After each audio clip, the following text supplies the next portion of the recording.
오늘은 사무엘하 15장 10절 18절인데요. 도망자 다윗입니다. 도망자 다윗. 옛날 우리 어릴 때 도망자 로건인가 뭐 그런 게 있었는데 미국 미드였어요. 미국 드라마 되게 재밌었다고 그러는. 저는 TV가 없어서 잘 못 봤어요. 저희 집은 TV가 없었기 때문에. 어쨌든 간에 다윗은 일생에 도망자로 산 적이 사울왕은 장인이지만 아버지라 부르죠. 아버지에게 쫓기고 왕이 돼서는 왕이 되기 전에 아버지에게 쫓기고 장인에게 쫓기고 왕이 된 후에는 아들에게 쫓기고 참 인생 한번 얄궂다 그러죠. 인생 한번 참 얄궂다. 그 왕이 되면 다 될 줄 알았지 왕이 된 후에도 쫓겨갈 줄에 누가 알았겠어요. 왕이 되기 전이야 그러려니 하지만 정적이라서 왕이 된 후에 이렇게 왕궁을 비우고 도망자 뭐 우리는 피난길이라 그러지만 사실은 왕이 움직이는 건 그냥 도망이 아니죠. 이거 몽진이라 그래요. 왕이 왕궁을 비우고 가는 건 보통 문제가 아니거든요. 실제로 그런 일이 있었습니다. 자, 사무엘하 15장 14절 말씀 같이 한번 읽어보죠. 다윗이 자기와 함께 예루살렘에 있는 모든 신하에게 이르되 일어나 우리가 도망하자. 그렇지 않으면 우리가 압살롬에게서 피하지 못할 것이기 때문이라. 빨리 떠나가자. 그가 갑자기 우리를 따라잡고 우리를 위해 재앙을 가져오며 칼날로 도시를 칠까 염려하노라 하더라. 다윗이 빨리 도망하는 이유가 이거예요. 싸울 의지가 1도 없는 거예요. 싸울 의지까지는 그렇다치고 뭐 최소한 수비라도 해야 되는데 예루살렘 성이요 천의 요새입니다. 수비로는 한 명이 100명을 막고 잘하면 2명이 1000명을 막는 곳이 예루살렘 이 성곽 구조가 그래요. 한국에서 이런 성과 가장 비싼 성이 평양성이라 그래요. 한국에서는. 근데 그렇게 수비하기가 좋았다 그러죠. 그래서 거길 수도로 삼았고 내성과 외성이 있고 뭐 이런 식으로 예루살렘 성이 수비하기에 그렇게 좋은 성입니다. 그래서 예루살렘 성을 무너뜨리기가 쉽지 않는 여부수 족속도 다윗이 쳐들어갈 때 조롱했잖아요. 예, 그만큼 지세가 좋았던 거죠. 근데 다윗은 싸울 마음이 없으니까 도망부터 가버린단 말이죠. 오늘 공부할 말씀은 어쨌든 도망자 다윗입니다. 이스라엘 역사에서 최고의 전사였고 불패의 장수를 꼽으라면 단연 여호수아와 다윗이에요. 이스라엘 역사상 최고의 장수 2명 하면 여호수아와 다윗입니다. 그런 다윗이 싸움을 마다하고 도망을 친 사례가 있는데 한 번은 젊은 시절 사울왕을 피해서 오랫동안 도망자 생활을 한 것입니다. 그때 다윗은 광야를 떠돌다가 필리스틴으로 가서 망명 생활을 했습니다. 왕이 된 후에는 아들 압살롬이 반역을 일으키자 곧바로 도망자가 되었습니다. 그는 수도 예루살렘을 버리고 요르단강을 건너서 마하나임으로 떠났습니다. 이곳은 갓지파 영토였습니다. 전사 다윗은 어쩌다 도망자 다윗이 되었는지를 보면 특징이 있습니다. 동족이나 형제, 특히 가족과는 싸우지 않는다. 이 다윗의 기본 원칙이었던 것 같아요. 왜 힘이 없어 안 싸우는 게 아니고 내가 싸워서 질 것 같아 안 싸우는 것도 아니고 나의 동족이나 형제, 특히 가족과는 싸우지 않는다. 사울왕은 자신의 장인으로 가족이었습니다. 사울왕과는 싸우지 않는다 이거죠. 사울왕이 자기를 노골적으로 핍박하고 죽이려 들었지만 그는 사울왕과는 전혀 싸울 의사가 없었고 계속해서 피해 다니기만 했습니다. 그래서 도망자로 살았다고. 사울을 죽이느니 차라리 내가 죽겠다는 그런 식이에요. 죽지 않으니까 죽기 싫으니까 도망갔겠지만 사울왕과는 싸우지 않는다. 심지어 부하들이 죽이자고 하고 죽일 기회가 실제로 절호의 기회가 몇 번 찾아오기도 했고요. 그래서 안 죽인다. 사울하고는 안 싸운다 이게. 압살롬 그의 아들이고 가족이었습니다. 그는 압살롬을 대적해서 싸우려 하지 않고 그냥 도망을 쳤습니다. 물론 요압이 군대를 끌고 압살롬을 죽임으로 반란을 성공적으로 진압했지만 다윗은 사울이나 압살롬이나 누구도 직접 죽이려거나 직접 대적하지 않았습니다. 이것은 형제 사랑이 무엇인지를 극적으로 보여주는 구약의 한 인물, 그게 다윗입니다. 다윗은 자신을 죽이려 하는 원수를 미워하지 않고 악을 악으로 갚지 않았습니다. 누구에게는요? 형제에게는, 믿음의 가족에게는 이 말이에요. 이게 우리 크리스천들이 정말 배워야 할 다윗의 성품이 하나 있다면 이거예요.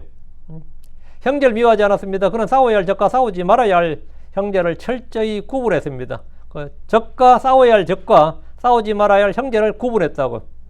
대부분의 유대인들이 원수들에게는 굽신거리고 아부를 떨면서 형제들과는 치열하게 싸우고 다툽니다. 그럼 한국 민족도 마찬가지죠. 우리나라도 그런 말이 있어요. 외적에게는 순한 양이고 자국민에게는 사나운 호랑이, 범이라 그래요. 고종 황제 같은 사람도 동학농민이 혁명 이런 거 진압할 때는 귀신이었다 그래요. 반면에 청나라 군대가 온다, 일본 군대가 온다, 러시아 군대가 온다, 이런 거는 아예 싸울 생각 자체가 아예 없어. 싸울 의지 자체가 없었다고. 성경에도 보면 이 집구석 파이터라 그래요. 집구석에서는 잘 싸우는 사람들. 밖에서는 꼼짝도 못하면서 집구석에서는 아주 잘 싸운 게 그 유다와 이스라엘도 마찬가지입니다. 자기들끼리 잘 싸웠습니다.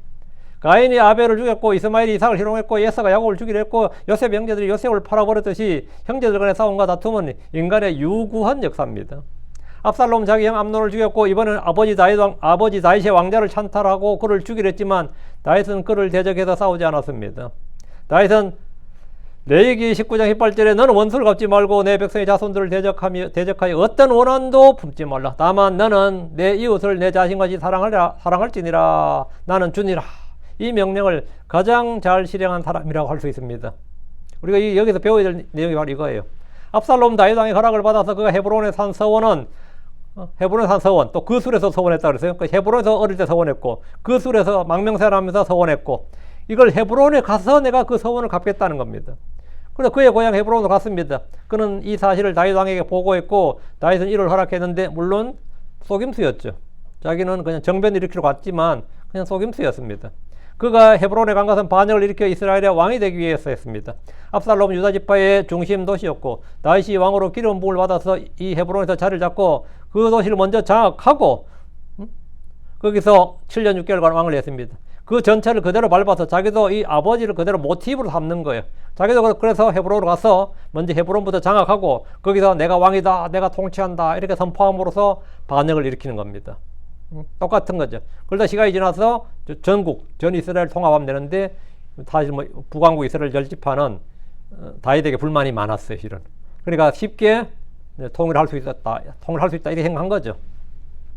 어쨌든 반역이든 혁명이든 정변을 일으키려면 군대가 필요합니다. 더 중요한 것은 대의명분과 민심입니다. 압살롬은 이미 민심을 잡는 데 공을 들였고 여론을 우호적으로 조성해뒀습니다. 이스라엘의 민심은 다윗에게 그리 우호적이지 않았습니다. 우리가 생각할 때 다윗 하면 막 그렇게 믿음의 영웅이지만 일반 백성에게는 믿음의 영웅이 필요한 게 아니에요.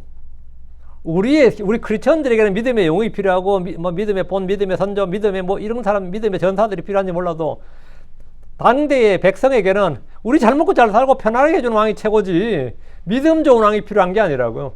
응? 실제로 현실에 그런 사람 많아요. 별거 아닐 때는 믿음 따지지만 자기 일 닥치면 말이죠. 믿음 별로 안 칩니다. 응? 제가 아는 형제 하나도 맨날 믿음 타령하더니 자식이 제가 중매를 한번 섰거든요. 진짜 믿음 좋은 자매 소개적이었더니 결혼 안 했어요.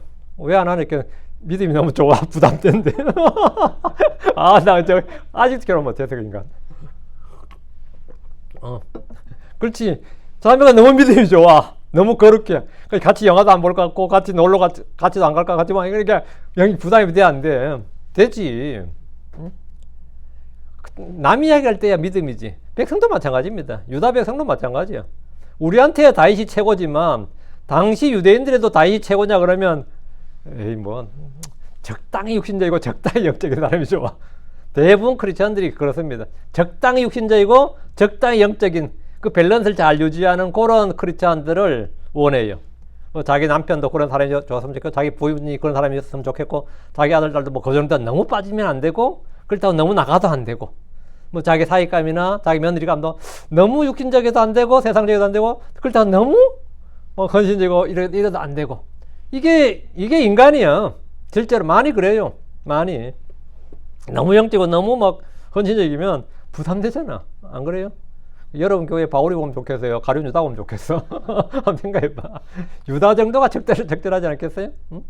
바울 같은 사람이면 우리가 없는 날 부담되잖아. 그게 이 양반이 지금 딱 그런 거예요. 압살롬은 민심을 얻는데 성공했어요.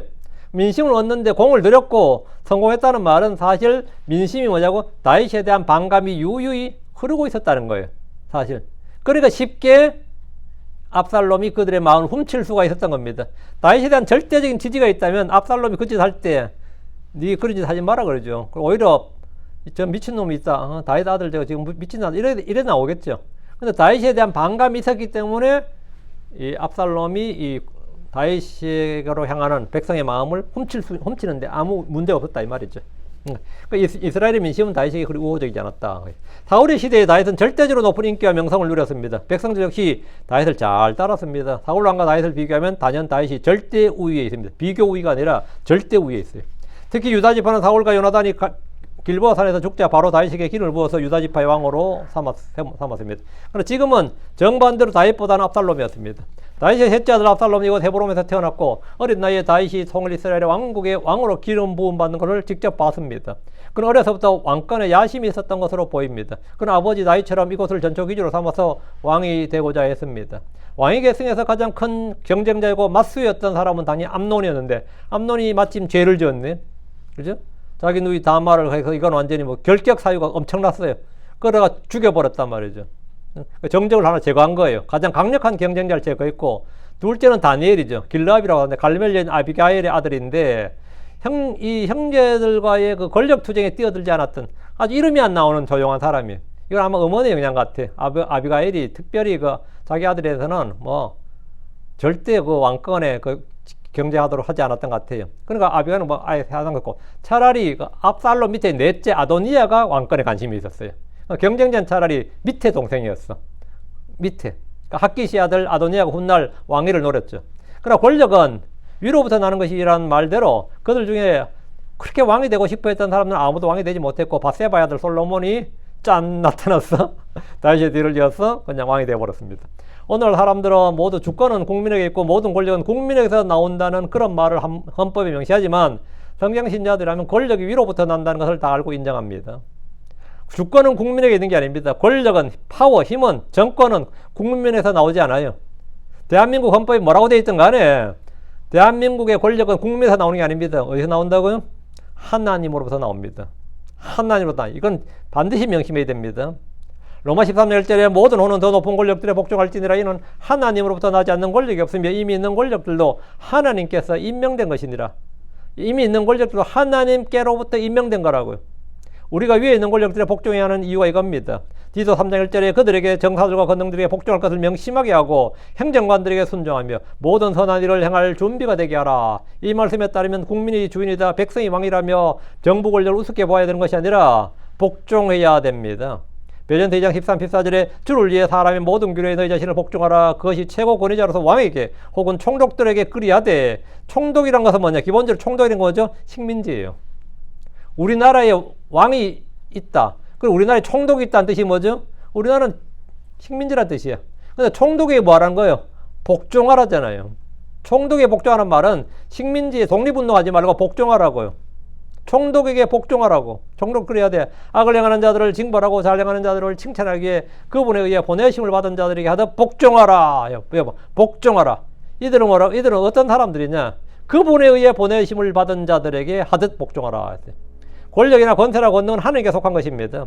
시편 62편 11절에 하나님께서 한 번 말씀하셨나이다. 두 번 내가 이것을 들었나이다. 즉 권능은 하나님께 속하였나이다. 권능이 뭐죠? 파워죠.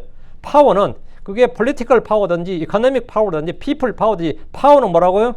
money 파워든지 하여튼 파워는 어디에 속했다고? 즉 권능은 하나님께 속하였나이다.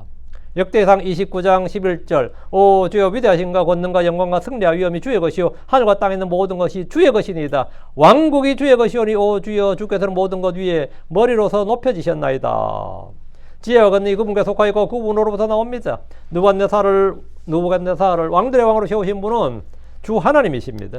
이집트의 파라오들이나 독일의 히틀러나 소련의 스탈린이나 중국의 마오쩌둥 같은 시대의 독재자들 살인마들도 그들을 세우신 분은 하나님이십니다.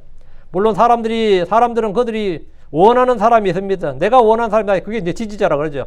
세겜 사람들은 아비멜렉을 왕으로 해왔고 이스라엘 사람들은 사사들의 통치를 끝내고 사울을 왕으로 삼았습니다. 유다 사람들은 다윗을 왕으로 삼았습니다. 그러나 사울과 다윗은 스스로 왕이 되려 했던 사람들이 아니라 주께서 기름을 부으시고 왕으로 세우신 사람들입니다. 압살롬은 세겜의 아비멜렉처럼 권력욕이 강하고 왕자를 찬탈하려 했던 사람입니다. 사탄이 하나님의 왕자를 찬탈하려 했던 것과 비슷합니다. 자, 본문 보겠습니다. 10절입니다. 그러나 압살롬이 정탐꾼들을 이스라엘의 모든 지파들에게 두루 보내어 말하였더라. 너희는 나팔 소리를 듣자마자 그때 너희는 말할지니라 압살롬이 헤브론에서 통치하느니라. 정탐꾼들을 모든 이 지파에 보냈다잖아요. 요즘 말로 하면 뭐냐? 공작조예요. 정치 공작조라고 그러죠. 정치 공작조. 정치 공작조를 지파별로 다 보낸 거예요. 그 지파의 장로들이나 권태자, 제사장들, 뭐 레위지파 이런 거 다 이제 포섭하는 거죠. 그래서 어느 날 신호가 울리면 어떻게 하는 거예요? 예. 압살롬이 헤브론에서 통치하느니라 하고 선포해버리라 이거예요. 압살롬이 헤브론에 있으면서 이스라엘의 모든 지파들의 정탐꾼을 보냈습니다. 이것은 민심 파악을 하려는 그런 정탐꾼들보다는 각 지파의 장로들에게 압살롬이 거사를 일으킬 때 반발하지 말고 동조하도록 하기 위한 것입니다. 사전 정지 작업이라 그러죠. 압살롬은 지금 아버지 다윗의 왕좌를 노리고 있는데 모든 지파의 동의나 협조가 필요합니다. 최소한 그들 중에 누구라도 뭐 협조는 안 하더라도 방해자는 없어야 되죠. 우리 각 지파는 반대한다. 뭐 이렇게 되면 곤란하단 말이죠. 방해자는 없도록 미리 사전 정기 작업을 하는데 이게 뭐냐면 정탐꾼들을 보냈다. 그리고 그런 조짐이 있는 지파가 있는지 그런 우두머리 되는지 전부 다 탐문하고 파악해보라 이거예요. 그 정탐꾼을 보낸 거예요. 그러니까 민심 흐름이 보니까 압살롬이 왕이다 해도 그렇게 들고 일어날 지파가 없다 이 말이에요. 그런 장로나 그런 지휘자도 없다. 뭐 이런 거죠. 그들의 또 하나 임무는 나팔 소리를 듣자마자 압살롬이 헤브론에서 통치하느니라고 외침으로써 왕이 바뀌었다는 사실을 공포하고 이걸 기정사실화 해버린 겁니다. 압살롬 먼저 다윗 왕에서 압살롬으로 왕이 바뀌었다. 왕위가 바뀌었다.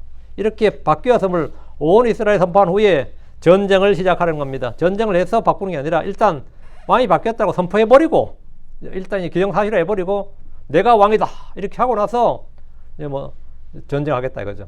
헤브론에서 나팔을 불면 그것을 신호로 12지파에 보내놓은 압살롬의 정탐꾼들이 그곳의 도시들에서 압살롬이 왕이라고 외치는 겁니다. 이것은 이미 전국적으로 압살롬의 명령이 전달되는 통신망이 구축되어 있다는 걸 보여줍니다. 헤브론은 저 남쪽이에요. 근데 저 북쪽에 단 지파에까지 다 뭐라고?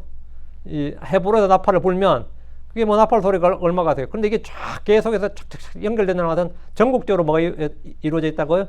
통신망이 이루어져 있단 말이에요. 이 정도면 뭐 거의 전국을 장악했다고 볼 수 있는 거죠. 11절입니다. 아니면 저쪽에서 난리가 나도 저 북쪽에서 몰라요. 거기서 우리나라 그러잖아요. 고려시대에 조선으로 왕이 바뀌었는데 삼남시대 사람들은 한참 지나도 몰랐다잖아요. 아직도 고려인 줄 알았다잖아요. 삼남가지, 삼남지대, 그러니까 경상도, 호남, 전라도, 충청도에 관리들이 다 파견되고 그 정권 바뀐 줄 아는 게 오래 걸린 거죠, 한마디로. 그렇죠. 지금 같은 시대가 아니란 말이죠. 그렇지만 이 정도의 신속한 이 정보망이 가동된다는 말은 엄청난 겁니다. 11절. 그리고 부름받은 남자들 200명이 예루살렘에서 나와 압살롬과 함께 갔으며 그들은 그들의 단순함으로 갔으니 그들은 아무것도 알지 못하였더라. 여기 보면 부름받은 남자들 200명 했죠. 이건 뭐냐면 공무원들이에요. 관리들이라고.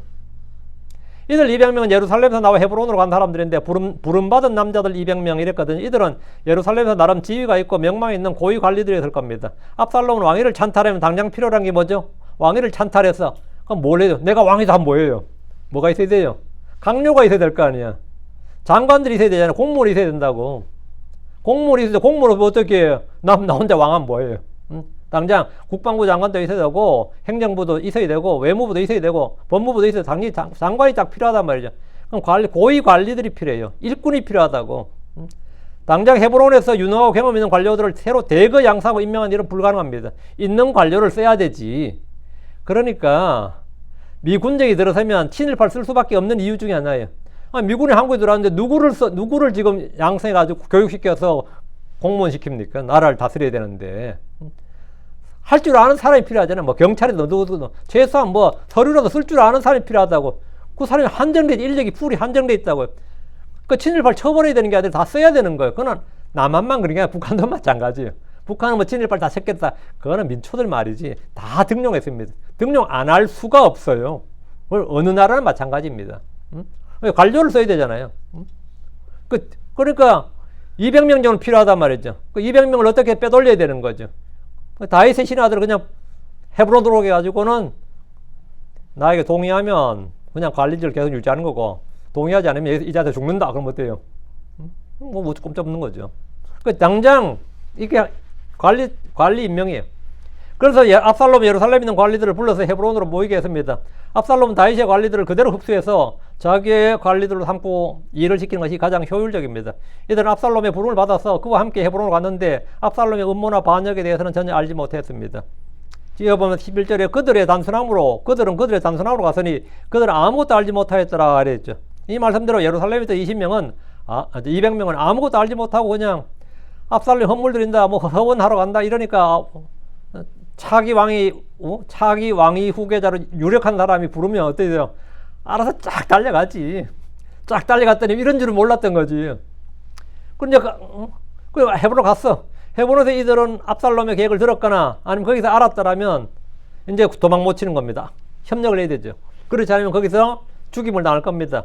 예루살렘에서 헤브론으로 간 200명은 졸지에 압살롬의 반역을 넘는 부역자가 되어버린 겁니다. 자기도 모르게 반역자가 되어버리고 압살롬의 일꾼들이 되어버린 겁니다. 12절. 그리고 압살롬이 그가 희생물 드리는 동안 다랄을 보내어 길로 족속이요 다윗의 조원인 아히도벨을 그의 도시고 길로에서 데려왔더라. 압살롬과 함께하는 백성이 계속해서 불어났으므로 그 음모가 커졌더라. 길로는 유다 남쪽 산지에 있는 한 도시로서 헤브론에서 북서쪽으로 10리길 약 4km예요. 10리길 정도로 떨어진 곳에 위치한 곳입니다. 아히도벨은 왕이 찬탈한 그 살도목에서는 반드시 필요한 관리 200명도 중요하지만 군대도 다 중요한데 이들을 부릴 만한 참모가 필요해요. 이들을 효율적으로 전략을 세우고 전술을 세우고 이 거사를 성사시키게 하면 한마디로 제갈량이 필요하다 이 말입니다. 왕에게 가장 중요한 게 이거죠. 핵심 참모가 하나 필요한데 이런 큰 일을 도모할 사람이 누구냐.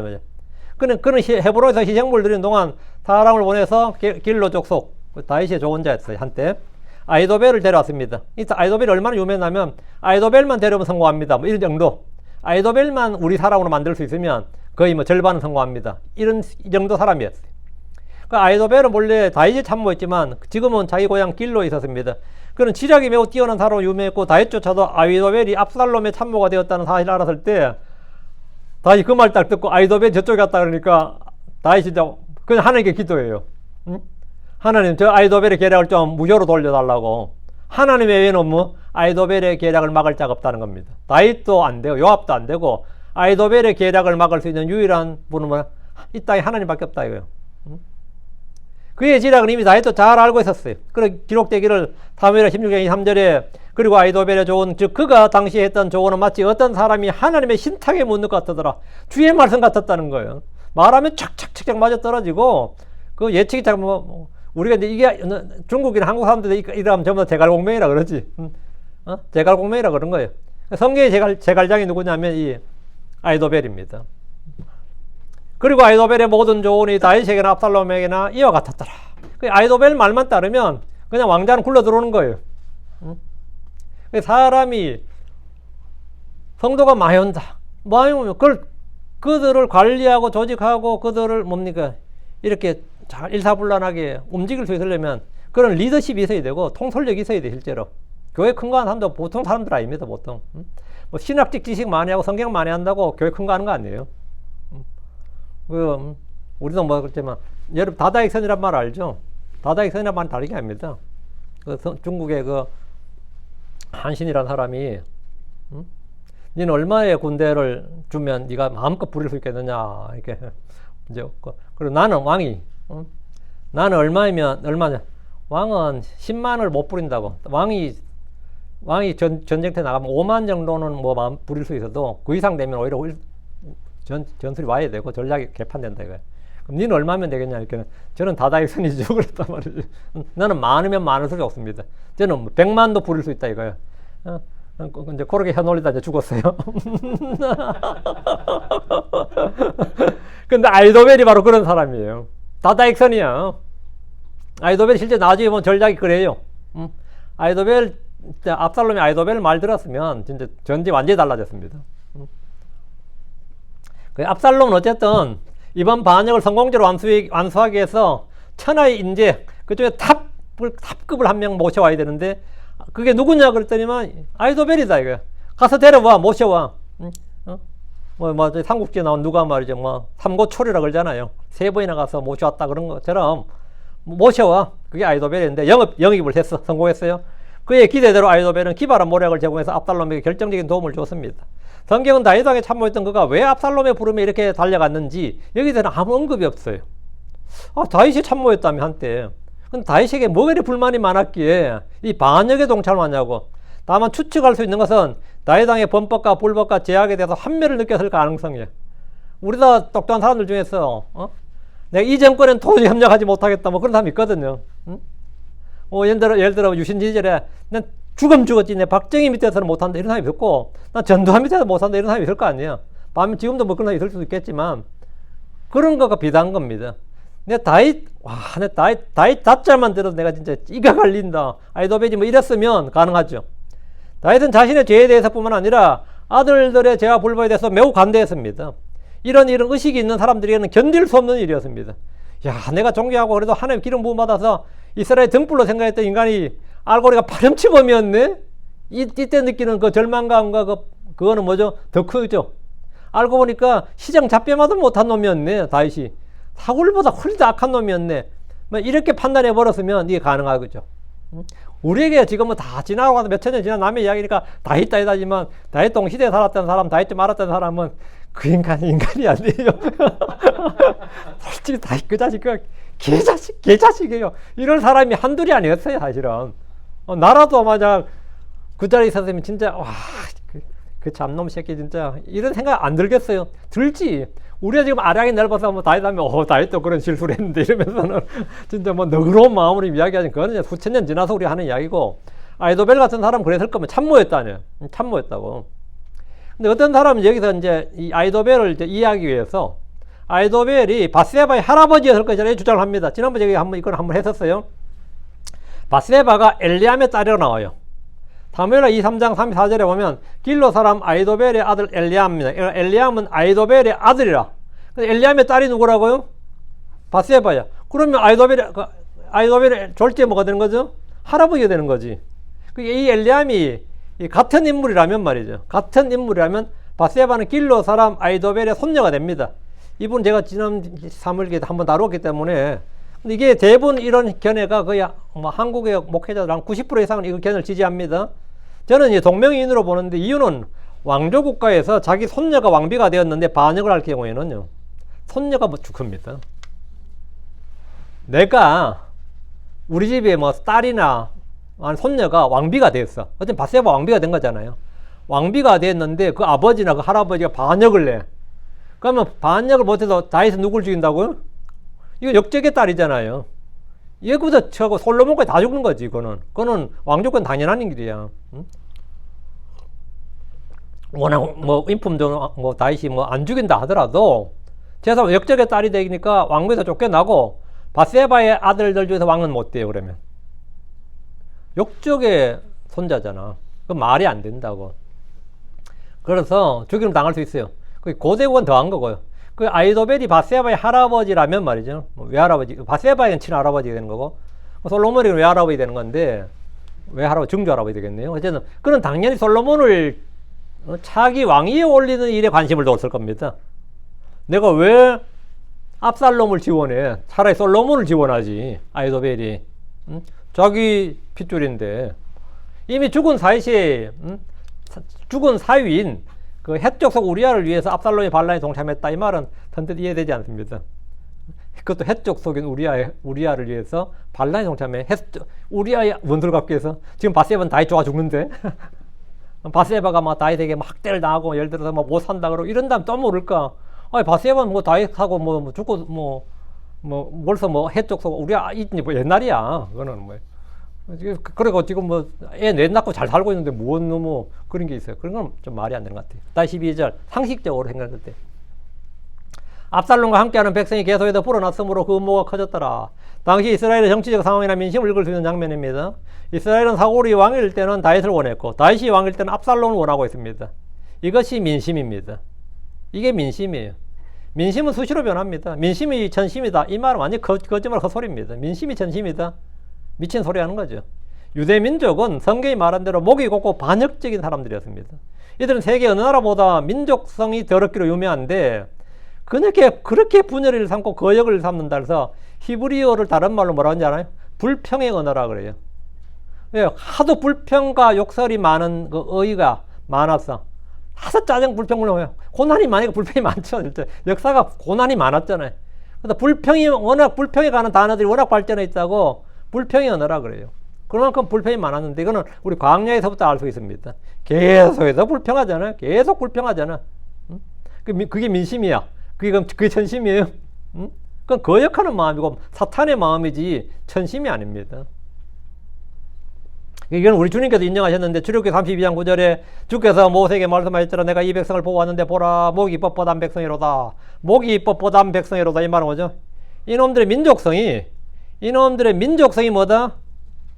아주 반역죄이고 삐딱하다 이 말이에요. 민족성이 이대로 마음이 삐딱한 백성이다 이 말이에요. 목이 뻣뻣하다는 것은 구부지 않은 절개와 꼿꼿함, 지조를 말한 것이 아니라 마음의 완악함과 불순종, 반항심, 거역하는 기질을 나타내는 겁니다. 목은 구부리라고 있는 거예요. 출애굽기 3장 3절에 적과 꿀이 흐른 땅에 이르게 하리라. 이는 내가 너희 한가운데서 올라가지 아니하리니 내가 목이 뻣뻣한 백성이기 때문이라. 이는 내가 길에서 너를 소멸시키지 않으려 함이니라. 왜 주님이 그들과 함께 하냐? 같이 가다 내가 열받아서 이놈 다 죽일까봐 내가 같이 못 가겠다 이거. 차라리 내가 너희들 안 가겠다고. 같이 가면 뭐 해야 된다고? 이놈들 하는 짓거리 보고 내가 참지 못하고 죽일까봐 안 가겠다는 거예요. 주님께서 그들과 함께 계속 가면 그들을 길에서 소멸시킬 것 같아서 함께 가지 않겠다고 할 정도로 이들은 개차반이었습니다. 신명기 9장 6절 7절에 그러므로 깨달을지니라. 주 내 하나님께서 내게 이 좋은 땅을 소유로 주시는 것은 내 의 때문이 아니니라. 이는 내가 목이 뻣뻣한 백성이기 때문이니라. 내가 광야에서 어떻게 주 내 하나님께 분노를 일으켰는지, 내가 이집 땅을 떠나오던 날부터 너희가 이곳에 이르기까지 너희가 계속해서 주를 거역하였는지를 기억하고 잊지 말지니라. 계속해서 주를 거역했다잖아요. 어쩌다 한 번이 아니고 가끔이 아니고, 거역하는 것이 어쩌다 한 번, 일이 있을 때 한 번이 아니라 늘 항상 계속해서인데, 이것은 그들의 기질이었고 민족성이었기 때문입니다. 이스라엘 사람들은 성품이 온화하고 기질적으로 유순하고 뭐 동방예의지국이란 말 있잖아요. 동방예의지국이란 말 좀 한국 사람은 그렇게 예의가 발라서 동방예의지국이에요. 한국 사람이 진짜 예의가 발라서 예의지국이 아니고 하도 중국에 조공을 때마다 잘 갖다 바쳐서 예의지국이에요. 중국 사람 입장에서는 이런 오랑캐들 많고 많은데 이렇게 때마다 사신 보내고 절기 때마다 황제 그래서 한국에다가 사당 지어놓고 절하고 있으니 이렇게 예의 바른 민족이 세상에 어디 있느냐. 그래서 딱 이렇게 붙이는 동방예의지국이야. 하나님께 그래서 얼마나 좋겠나마는 중국 황제에 대해서 그런 일편단심에 그걸 갖고 있었죠. 그 이스라엘 백성들은 때만 제단을 만들고 주님께 바치고 이렇게 하면 진짜 동방예의지국이 되는 거지 이스라엘이. 근데 이놈들 동방예의지국이야. 동방반역지국이야. 유다가. 기본적으로 이놈들은 반역지국이라고. 사도행전 7장 51절에 나와요. 모세와 아론을 거역하는 것은 뭐 기본이었고 그들 항상 성령님을 거역했다. 성신님을 거역했다. 나와요. 자, 사도행전 7장 51절. 너희 목이 뻣뻣하고 마음과 귀에 할례 받지 않는 자들아, 너희가 항상 성신님을 거역하되 너희 조상들의 행한 같이 너희도 그렇게 행하는도다. 너희가 항상 성신님을 거역하되.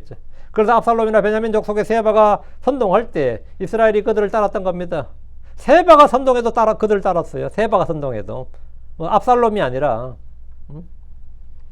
백성이 하늘이고 민심이 천심이란 말은 완전히 그냥 오늘날 민주주의자들이 그냥 민중 봉기할 때 쓰는 말이지 완전 헛소리입니다. 직접 민주주의는 어떤 면에서 가장 어리석은 정치 형태입니다. 그래도 가장 좋은 정치 제도인 것처럼 선전하고 있습니다. 성경의 정치 제도는 왕정입니다. 중요한 것은 누가 왕이냐는 겁니다. 누가 왕이냐. 다윗이 왕이라면 유대인들에게는 복이 터진 겁니다. 다윗 같은 사람을 왕으로 놓으면 복이 터진 거죠. 이런 왕은 정신적으로 왕위를 유지하는 것이 몇 년마다 바꾸는 것보다 훨씬 더 낫습니다. 4년마다 5년마다 바꾸는 것보다 훨씬 낫다고. 그냥 정신적으로 그냥 하시오 이게. 그러면서 이스라엘은 지금 다윗이 아니라 다른 왕을, 새로운 왕을 구하고 있습니다. 다시 12절. 압살롬과 함께하는 백성이 계속해서 불어나서므로 그의 음모가 커졌더라. 여론과 민심의 추이는 급격하게 압살롬에게 기울고 있습니다. 압살롬과 함께하는 백성이 계속 불어났다는 것은 그의 지지자들이 늘어났다는 겁니다. 반란의 규모가 전국적인 규모가 되어버렸습니다. 다윗이 아닌 압살롬을 지지하는 자들이 점점 늘어난 것은 다윗이 백성들 가운데 신뢰를 점점 잃어갔다는 뜻이기도 합니다. 다윗은 하나님이 기름 부으신 왕입니다. 압살롬은 백성이 선택한 왕입니다. 다윗은 신정 통치를 이념으로 하는 이 정치 체제였고, 압살롬은 민본 정치를 우선으로 하는 정치가였습니다. 그는 사람들이 좋아하는 것과 원하는 것을 들어주는 왕이 될 것을 공략했습니다. 그래야 압살롬과 함께하는 백성이 계속해서 불어났습니다. 백성이 아무리 원해도 하나님 말씀과 안 맞으면 안 돼 하는 게 다윗이었다면 백성이 원하면 해야지. 그게 압살롬이었다 이 말이에요. 그게 사울이었고, 내가 왕이라도 백성이 원하면 그걸 들어줘야지. 국민 투표를 했으면 다윗과 압살롬이 국민 투표를 했으면 어떻게 했을 것 같아요? 압살롬이 그냥 압도적으로 당선되는 거야. 압도적으로 이겼을 겁니다. 압살롬의 탁월한 외모와 민심을 다져온 여론 조성과 백성의 마음을 훔치는 그의 언변 등이 그의 인기를 높였을 겁니다. 반면 다윗 왕은 바세바의 간음 사건과 우리아를 죽인 일과 암논의 범죄와 불법에서 눈을 감은 것과 이건 특검해야 돼. 이건 특검하고 탄핵해야 돼. 이런 인간은 특검하고 탄핵해야지 왕위에 놔두면 안 돼. 계속되는 실정, 거기다가 계속되는 전쟁. 그래서 전쟁도 처음에야 좋았는데 그것도 계속하다 보니까 피로도가 쌓이죠. 더 이상 전쟁을 원치 않고 전쟁을 하지 않았으면 하는 게 국민의 바람입니다. 뭐 또 하냐? 그냥 그것은 놔두지. 우리한테 별로 위협적이지 않구만. 나는 더러운 평화라도 평화가 좋아. 뭐 이런 거지. 전쟁을 하게 되면 일단 뭐 좀 이기고 나서야 뭐 노량물 나눠도 하지만 일단 전쟁할 때는 먼저 훈련해야 되잖아. 훈련이면 징병이에요, 기본적으로. 상비군을 갖춘 게 아니라, 이스라엘은 상비군을 갖춘 게 아니라 그냥 나팔을 불어서 모집을 했단 말이죠. 20세 이상을. 그럼 농사짓다 가야 되는 거야. 누가 좋아해? 그래도 전쟁 언제 끝날지 알 수가 있나? 10개월 걸릴지 1년 걸릴지.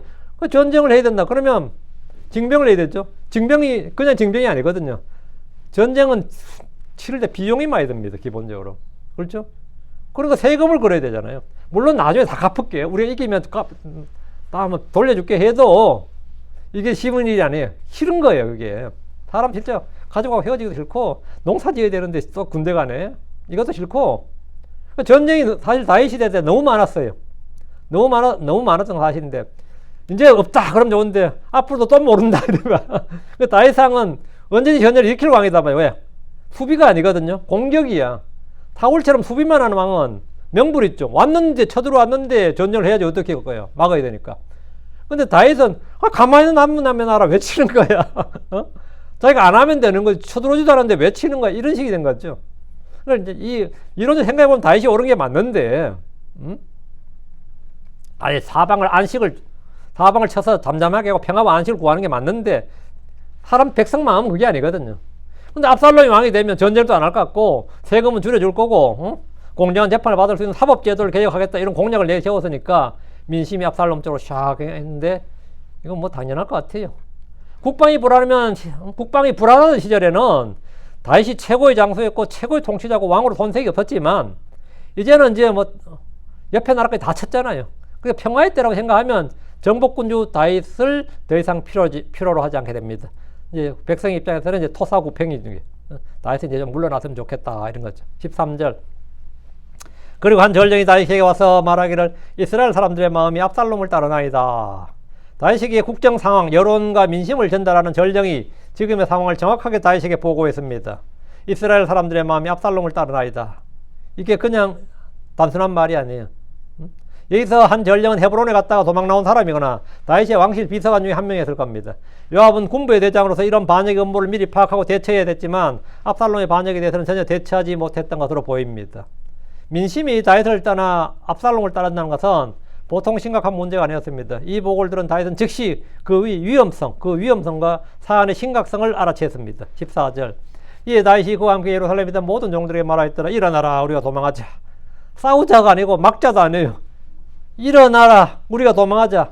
이는 우리가 압살롬에서 피하지 못할 것이기 때문이라 빨리 떠나가자. 이것은 그가 갑자기 우리를 따라잡고 우리에게 해를 가져오지 못하게 하며 칼날로 도시를 치지 못하게 하려 함이로다. 왕이 왕국을 버리고 도망가는 일은 보통 심각한 문제가 아닙니다. 아예 전쟁을 포기했다는 거잖아요. 고려시대의 현종이 거란의 침공으로 전라도 나주까지 도망을 쳐했습니다. 조선시대의 선조는 의주로 도망을 했고, 인조는 강화도로 도망을 쳤어요.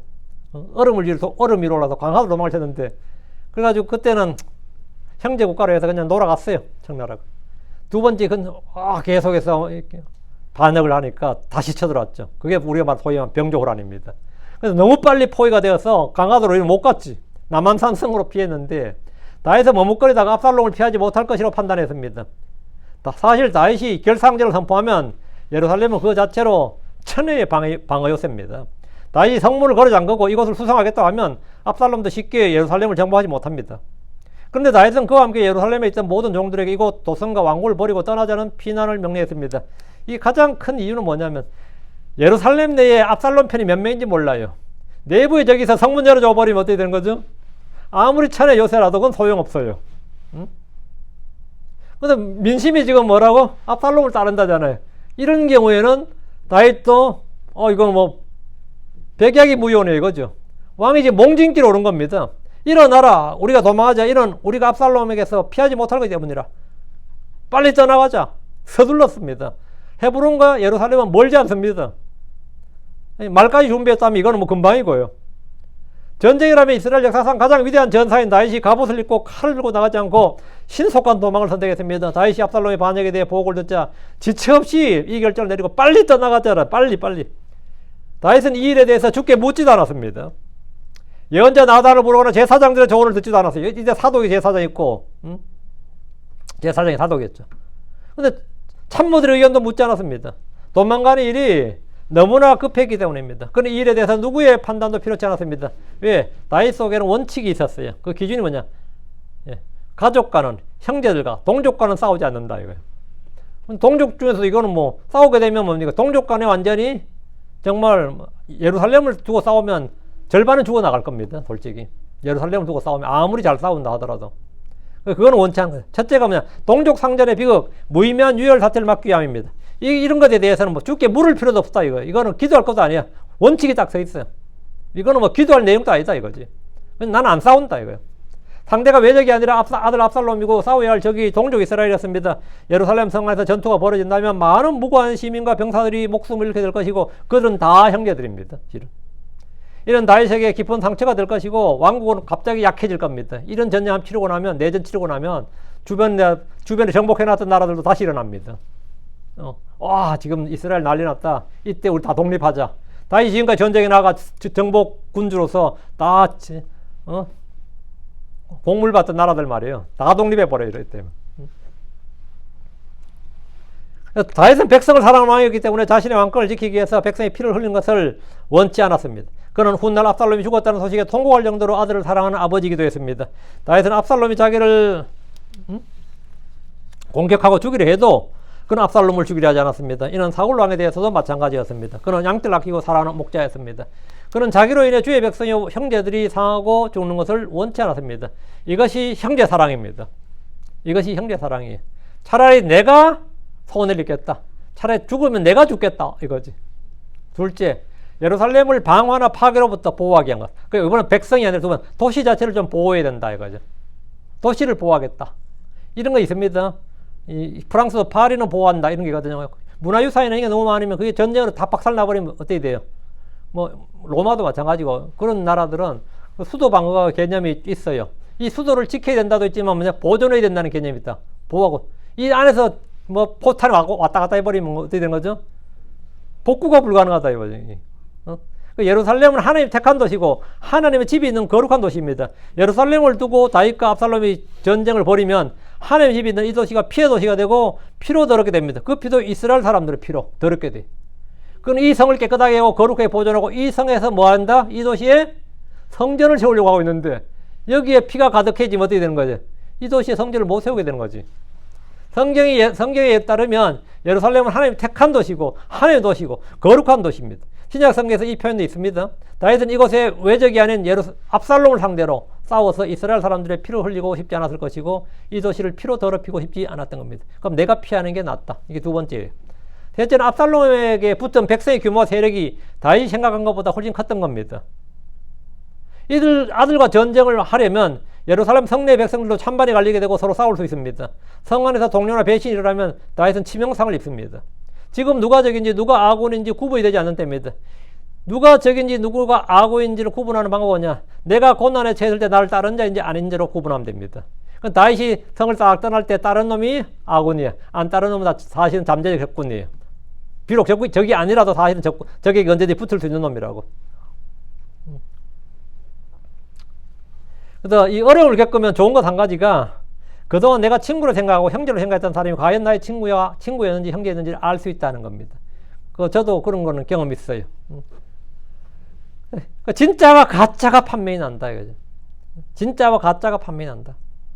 다윗이 편향길에 오를 때 기꺼이 함께 고난을 감수하는 사람이 다윗의 사람입니다. 그렇지 않은 사람은 사실 다윗의 사람이 아닌 겁니다. 근데 뭐 다윗 나갈 때 몇 명이나 따라 나섰어요. 솔직히. 넷째, 다윗은 주의 뜻을 알았고 심판을 수용했습니다. 이게 아마 가장 컸을 겁니다. 다른 것도 있겠지만. 전에 예언자 나단을 통해서 칼이 내 집에서 영원히 떠나지 아니하리라 하는 주의 심판을 받았습니다. 압살롬의 반란은 주께서 그의 집에 내린 심판이라는 사실을 다윗이 충분히 알았습니다. 다윗은 압살롬의 반역을 하나님의 징계의 심판으로 받아들이고 자신의 죄에 대한 겸손한 태도로 일단 물러나는 걸 선택했습니다. 이걸 내가 대적한다는 것은 하나님의 심판을 받아들이지 않고 거부하고 대적하는 걸로 보는 거죠. 하나님의 심판이라면, 하나님의 징계라면 내가 그 아픔이 얼마나 크든지 수용해야 된다는 거지. 그렇지 않다면 내가 압살롬을 대적하는 게 아니라 사실은 주의 말씀에 따라 나를 심판하시는 그 주의 심판을 지금 거적하고 덤벼드는 꼴이 되니까 이건 다윗이 못한단 말이죠. 그러니까 주께서 압살롬을 통해 심판하심을 알고 주의 심판을 전적으로 수용하고 나는 인내로 그냥 견디겠다 이거야.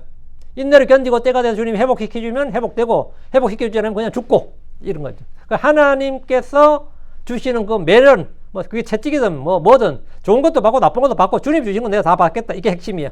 주의 징계와 심판을 받을 때 원망과 불평이 아니라 자기 마음을 낮추어서 자기를 낮추어서 수용하고 회개하는 것이 바른 자세입니다. 다윗은 이 일에서 압살롬과의 전쟁 대신에 전적으로 주님의 손에 자기를 맡기고 주님의 손에 자기를 맡겼고 자신의 사정과 자신의 일과 염려를 다 주께 맡겼습니다. 주께서 이전에 확실한 긍휼을 베푸셔서 다윗의 죄와 불법을 용서해 주신 것처럼 이번 일도 주의 처분에 맡겨서 주님의 확실한 긍휼, 은혜, 호의를 기대한 겁니다. 그러다 사무엘하 15장 25, 26절에 만일 내가 주의 눈에 호의를 입으면 그분께서 다시 나를 데려오실 것이요 또 내게 그 개와 그분의 처소를 보이시리라. 그러나 만일 그분께서 이같이 말씀하시기를 내가 너를 전혀 기뻐하지 아니하노라 하시면 보라 내가 여기 있으니 그분께서 보시기에 선한 대로 내게 행하실지로다. 죽이면 죽이고 주님께서 선하신 대로 어떤 경우도 받아들여 호의를 베푸시면 호의를 받아들이고 징계와 재앙을 내리시면 그대로 그걸 받아들이겠다. 그래서 나는 싸우지 않고 가는 겁니다. 예. 이건 진짜 다윗의 가장 위대한 신앙이에요. 이 부분이 다윗이 가장 어려운 시기에 그 사람의 본질을 볼 수 있다고. 이때 정말 다윗의 진정한 신앙을 지금 우리가 여기서 보는 겁니다. 이 다윗이 어떤 사람인지를. 다윗이 위대함은 이제 여기서 보이는 거지. 사울 피해 도망 다닐 때도 물론 다윗이 대단했지만 지금 이 장면이야. 하나님의 징계와 하나님의 그 말씀을 어떻게 받는지를 지금 보여주는 거예요. 그렇지만 나는 하나님께 불평하지 않고 원망하지 않고 대적하지 않고 나는 그냥 주의 뜻을 받아들이노라 이거예요. 받아들이노라. 다시 14절. 이것은 그가 갑자기 우리를 따라잡고 우리에게 해를 가져오지 못하게 하며 칼날로 도시를 치지 못하게 하라미로다. 도시 보호가 하나죠. 우리가 상하지 않는 것도 중요하고 칼날로 도시를 치지 못하게 하라미라. 다윗이 서둘러 피난을 결정한 것은 압살롬이 갑자기 덮쳐서 왕궁을 치고 칼날로 도시를 치지 못하게 하려 함이었습니다. 다윗이 도망해버리면 압살롬은 전쟁 상태가 없어지고 전쟁 상대가 없어지는 거죠. 전쟁 상대가 없어지고 시가전이 발생하지 않게 됩니다.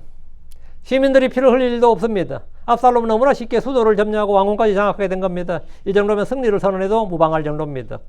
피도 흘리지 않고 쉽게 승리했다고 볼 수 있습니다. 15절.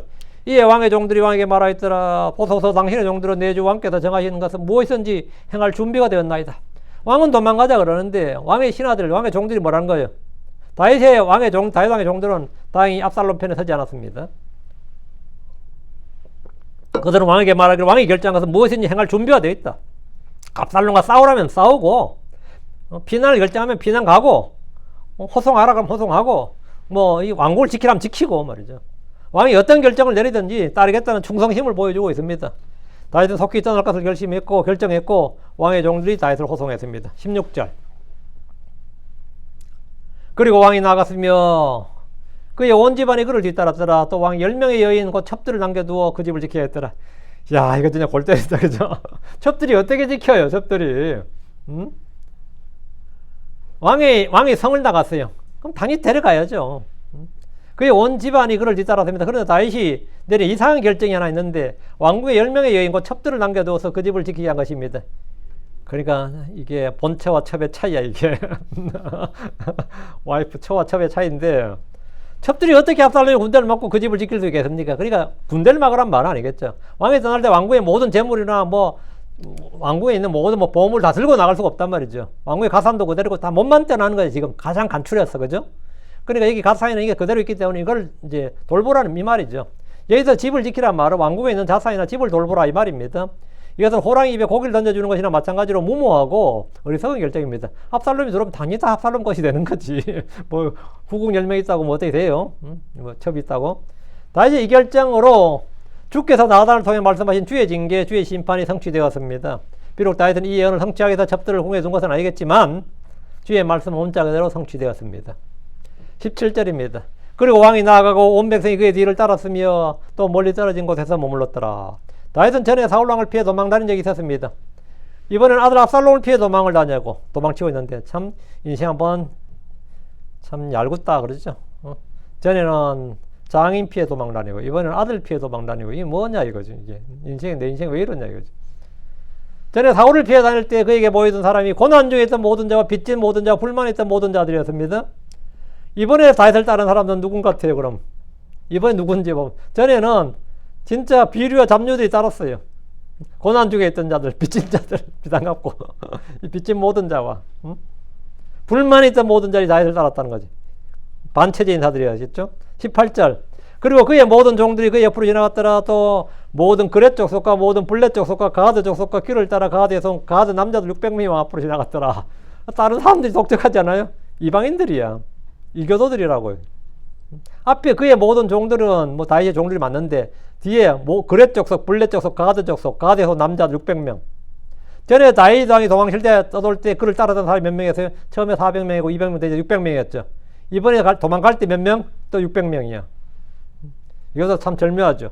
이번에 다윗을 따른 사람들은 그의 종들 외에 모든 그렛 족속과 모든 블렛 족속과 가드 족속과 그를 따라 가드 여성, 가드 남자들 600명 이랬는데 참 놀라운 것은 다윗의 종들 외에는 이스라엘 사람들이 아니라 이방인들입니다. 요세푸스는 이들이 사울이 살아있을 때 다윗이 처음 도망할 때 함께했던 동료들이었다고 기록했습니다. 이 숫자는 다윗이 가스에 있을 때 그와 함께했던 사람들과 사람들의 정확한 숫자입니다. 다윗이 항상 이와 같은 수의 병사들을 유지하며 그들에게 이 이름 부여했을 수도 있는데 이는 그들이 그에게 충성스럽고 신뢰할 만한 사람들로 보여서 다윗 왕의 직속 근위 부대로 삼았을 수도 있습니다. 그래서 나중에 보면 이게 굉장히 다윗이 말하기 어려운 사람들 이렇게 말해요. 이 가드 사람들한테. 최근에 왔다 이 말이죠. 왕의 직속 부대원, 근왕병 또는 뭐 경호부대 등으로 보이기도 하는데 왕의 종들이 그렇다는 거고요. 왕 앞으로 지나갔다 이 말은 왕을 호위하며 갔다는 말입니다. 그렛 족속과 모든 블렛 족속은 다윗 왕의 경호부대였고 외국인 용병이었습니다. 가드 족속과 그를 따라 가드에서 남자 600명은 다윗이 필리스틴의 도시 갓을 정복했을 때 사람들이 거기 정복했을 때 사람들이고 이스라엘 공동체와 다윗의 군대에 편입된 자들입니다. 가드에 거주했던 이스라엘 사람들은 다윗이 사울을 피해 가드에 망명했을 때 함께했던 600명 이스라엘 추종자들을 의미합니다. 이들은 이방인들이었지만 다윗의 아들들보다 다윗에게 더 신실했습니다. 다윗의 아들보다 이 600명이 여기 나온 사람들이 더 신실했다고요. 다윗에게 더 충실하고. 마찬가지로 이 세상에서는 육신의 형제들보다 더 친한 이웃들과 더 친한 이웃들, 더 친한 지체들이 있습니다. 육신의 형제들보다 더 친한 원수보다 못한 가족도 많이 있습니다. 압살롬 같은 사람은 원수보다 못한 가족이잖아요. 그리스도 안에서 진리 안에서 사랑 안에서 맺어진 관계만이 참된 인간관계입니다. 그게 참된 교제고 참된 인간관계고 그게 뭐냐? 참된 사랑이에요. 그렇지 않으면 가족이라도 가장 큰 위험한 사람, 내게 가장 큰 원수가 될 수 있습니다. 그리스도로 피로 맺어지지 않으면 가족이라도 나의 원수가 될 수 있다고. 그러나 믿음으로 맺어진 믿음의 가족들이 되면 이 그렛 족속도 블렛 족속도 가드 남자도 뭐라고요? 가장 신실한 지체가 될 수 있습니다. 인간관계란 것이 바로 그런 겁니다. 오늘 여기까지 하겠습니다. 저는 사무엘을 하면서 많이 배우는 게 많아요. 내가 그동안 사무엘 읽기를 너무 헛읽었구나 싶으면서 사무엘 읽어서도 그동안 내가 사무엘을 허투루 읽었구나 싶기도 하고 그렇습니다. 마치겠습니다. 잘 듣고 잘 배워서 이게 다 우리들 이야기입니다. 옛날 이야기가 아니에요. 이게 전부 다 오늘날 우리들 이야기예요. 내 자신의 이야기입니다. 기도합시다. 위대하고 거룩한 주 하나님 감사합니다. 하나님의 은혜 주에서 현 주의 말씀을 선포했는데 선포된 모든 말씀들이 성도들 안에 잘 전달되게 하시고 또 이 말씀이 복이 되게 해주시고 은혜가 되게 해주십시오. 전능하신 주 하나님 이 세상에서 우리가 겪는 일이 참으로 많습니다.